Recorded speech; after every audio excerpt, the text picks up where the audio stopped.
Ouais, mais c'est vraiment mon problème parce que je suis quelqu'un de très routinier et c'est ça mon problème, c'est qu'il faut que j'arrive à changer et tester d'autres Et choses. mais franchement, c'est bien. Franchement, à la limite, je dirais, ta photo de profil YouTube, c'est toi. Ouais, C'est une photo humoristique. ouais. Parce que ta photo de couverture, elle est bien.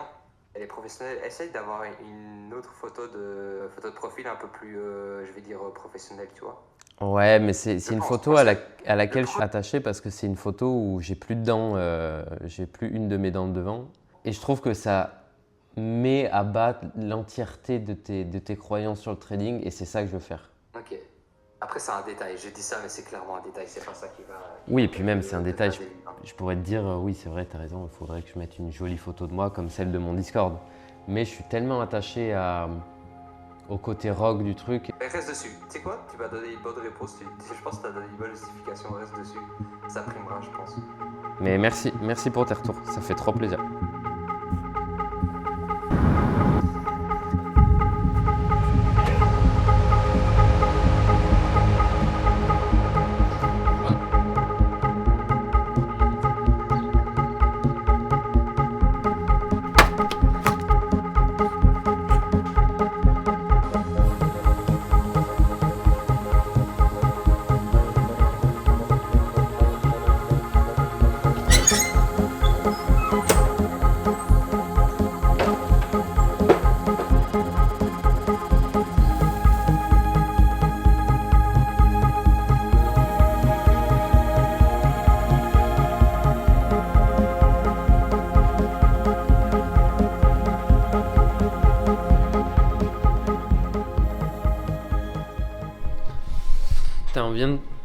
En fait, je viens de comprendre un truc.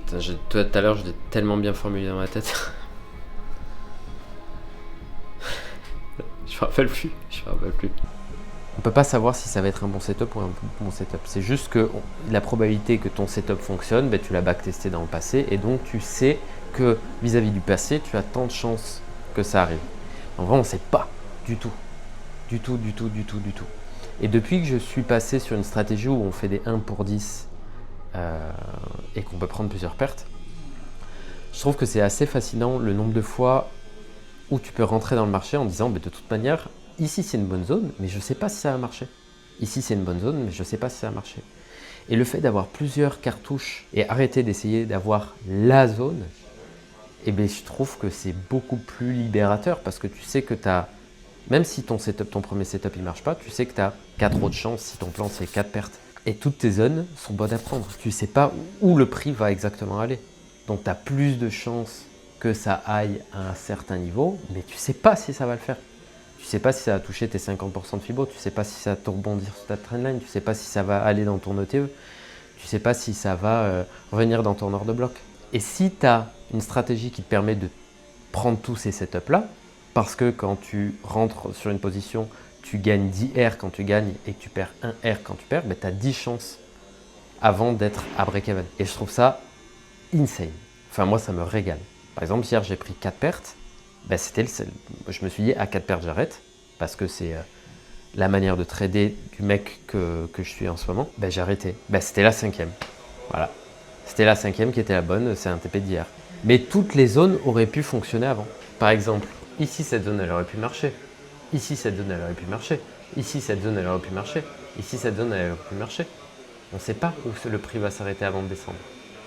Mais si on est capable de tout prendre et tous les tester, et bien c'est chouette. Alors il y a des traders aussi qui vont dire que vaut mieux attendre des setups plus. Mais du coup tu trades une fois de temps en temps, c'est plus du swing et quand tu rates ton gain, c'est difficile de backtester. Donc encore une fois, il faut que vous trouviez ce qui fonctionne pour vous et ce que vous appréciez parce que c'est comme ça qu'on évolue. Moi, j'ai longtemps fait des trades A+++ et j'avais très peu de data parce qu'il y avait peu de trades, surtout dernièrement. Et là, je suis passé sur une stratégie où je rentre plus, j'ai plus de trades dans la journée. Mais par contre, quand je TP, c'est un beau TP. Donc voilà. Je voulais partager ça avec vous. Dites-moi dans les commentaires si, enfin de quelle manière vous tradez. Est-ce que vous attendez des setups à plus ou si vous avez une stratégie qui vous permet de rentrer plusieurs fois sur le marché sans que ce soit du tilt, sans que ce soit du revenge trade. Attention. Bon allez pépites, dites-moi tout.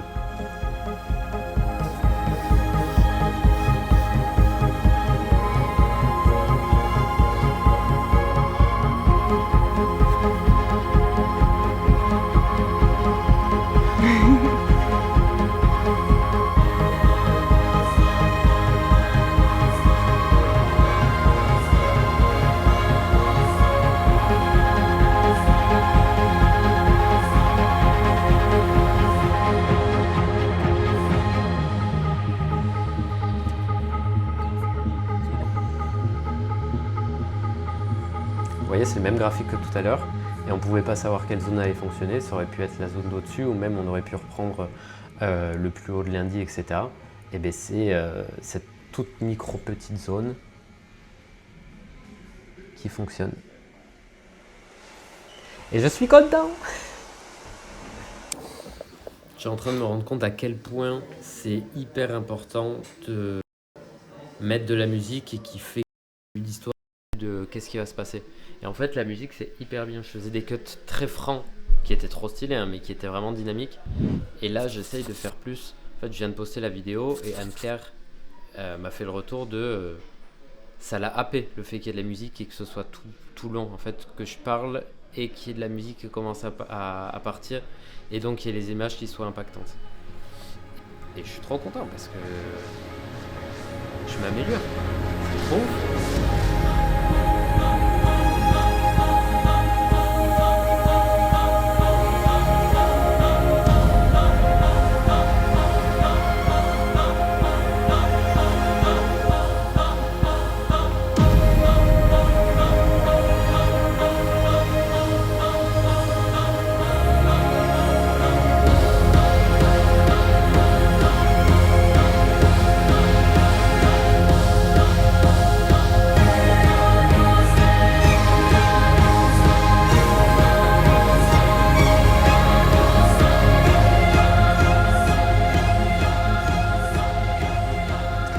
Salut à tous, on est mercredi 21 mai. Alors aujourd'hui, ce que je vois, c'est qu'on a une très belle zone à venir chercher ici en H1. Et quand on la raffine, on a une toute petite zone. Là, j'ai mis un ordre limite qui attend ici. C'est une zone avec un 50% Fibo. Ce qu'on peut voir, c'est qu'il y a des chances aussi qu'on vienne choper cette liquidité. Donc à partir de cette zone-là, je serai vendeur. Mais je vais pouvoir essayer de vendre à partir de toutes ces zones-là. Ce que je vois aussi, c'est que on avait le plus haut de la semaine qui était ici. Ça a été pris dans la nuit. Et là, on est venu dans une zone que j'ai vraiment très raffinée ici. Et on m'a donné une vente là. J'ai pas réussi à rentrer, je vais vous mettre les détails. Ce matin, je ne suis pas rentré ici. On avait l'Asian Session qui était là, en range. On avait un beau range ici. Et je suis rentré sur ce bloc-là. Enfin, je voulais rentrer sur ce bloc-là. Mais il était trop tôt. Et du coup, je ne suis pas rentré. De toute façon, on n'aurait pas pris mes d'hier. Et ensuite, je suis rentré sur le retest. Ça n'a pas fonctionné. Et là, j'attendais à ce que le prix revienne dans cette zone-là pour vendre. J'ai pas eu mon entrée non plus, donc ça je peux le supprimer. J'ai pris une perte pour le moment, il est 9h16. Je vais de nouveau commencer dans ces zones là une fois qu'on aurait pris ça. Mais ce que j'aimerais bien, c'est qu'on vienne chercher ça. Ça, ce serait vraiment l'idéal pour commencer de nouveau à acheter. C'est dommage que ma vente, j'aurais pris mes... Ah ben non, je sais pas, mes 10. Je serai bientôt en TP de d'hier. Donc voilà. On est peut-être en train de build le plus haut de la semaine. C'est sans doute le cas. Donc là, il va falloir se placer quelque part, peut-être ici. Et que j'évite de raffiner autant mon entrée. Ça ferait une entrée Ouais, 10 pips, ça m'arrange pas. Peut-être là, plutôt. Mince. Ça fait 7. Ouais, je sais pas, je vais voir. Je vais voir pour essayer de rentrer par là. Mais l'idéal, c'est que de toute façon, on a play cet ordre-ci, on est au DR. C'est peut-être parti sans moi, il va falloir que je fasse autrement. Mais sur du HTF, ça a du sens. On a tout ça à venir liquider. Il y a tous les acheteurs là à venir liquider. On a une inefficience ici. On a un beau bloc là. Il y a le plus bas de la semaine en ce moment ici. Le plus bas de cette semaine qui est là. Qu'est-ce que je vois d'autre? Après, il y a aussi ça à venir chercher, ça aussi à venir chercher. Donc, ouais, là, faut essayer de jouer. Faut essayer de jouer à tout et on va choper des achats. Hier, j'ai eu une vente. Hier, j'ai eu la vente qui se trouvait là. J'ai eu plusieurs pertes avant et après. Parce que je voulais acheter et vendre ensuite. Mais aussi ici, je me suis trompé de bouton. Je me suis trompé de bouton. À 9.4 R, je voulais prendre 90% de mes profits et laisser tourner 10%. Je voyais le prix descendre vraiment beaucoup plus bas. Donc au minima là, c'est pas ce que ça a donné. Donc tant mieux, j'ai bien fait de prendre l'entièreté de mes profits. Mais bon, en fait, ça aurait été la même chose. Vu que j'aurais pris 90% à 10 R. Ah non, quoique non, j'ai bien fait. En fait, j'ai pris plus comme ça. J'ai eu de la chance. Voilà ce que je vois pour l'instant. Sur le DX, pareil, on est dans une super zone ici pour acheter. Il y a sans doute beaucoup de gens qui sont en train d'acheter du dollar là. Il y a Trump aussi, niveau fondamental. Il y a Trump qui est dans le voyage d'affaires. Donc il y a moyen que le dollar prenne de la valeur. Donc je vois l'euro baisser. Mais est-ce que ça va être cette zone-là où on va descendre jusqu'ici? Je ne sais pas. Pour le moment, on n'a pas pris de liquidité encore trop importante.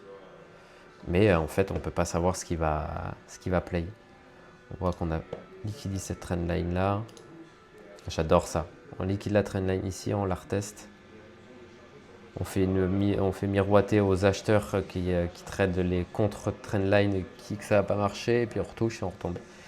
C'est trop stylé, j'adore. Donc voilà, pour le moment, c'est mon plan de la journée. Je vais voir ce qui se passe.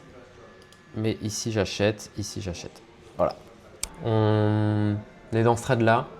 J'ai pris une première perte ici sur ce bloc-là. J'ai pris une perte là, je pensais que ça allait augmenter. J'ai pris une deuxième perte sur ce bloc-là. Et puis là, je viens de rentrer sur ce truc-là. J'ai pris aussi une perte ici parce que je voulais play, comme je vous l'ai dit. Je pensais que ça pouvait être potentiellement le haut de la semaine là. Donc ici c'était fermé, ici restait quelque chose, mais on était efficient, donc je l'ai tenté, c'est pas passé. Et là j'ai toujours mon ordre limite qui attend ici. Donc, je sais plus ce que c'est ceci. Mais... Donc voilà, 3 pertes pour le moment. On va voir si ça tient le coup. Mais c'est chouette, comme on dit. C'est vraiment chouette. Je suis content.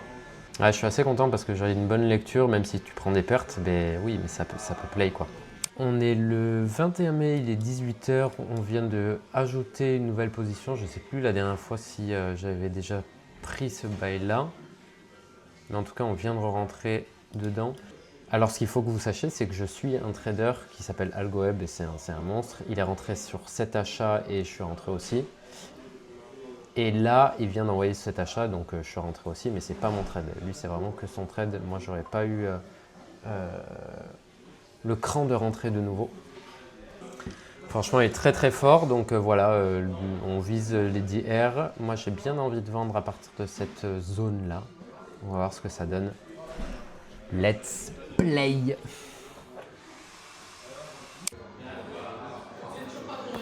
Il est 18h16, je rentre chez moi, je vous récupère, je vous télescope à la maison. Paf! On est mercredi 21, il est 19h58, je viens de fermer les 2 ordres qu'on avait à l'achat. J'ai pris une perte sur ce niveau-là, Vraiment, je me suis fait pico sortir et je pense que ça va être le high of the week là. Mais à partir du moment où on est arrivé à break-even, là, on a close les 2 positions. Donc sur la journée, j'ai 1 TP à 6R, 1 TP à 2.5R et 6 pertes. Ça fait 2.5R. Coolos.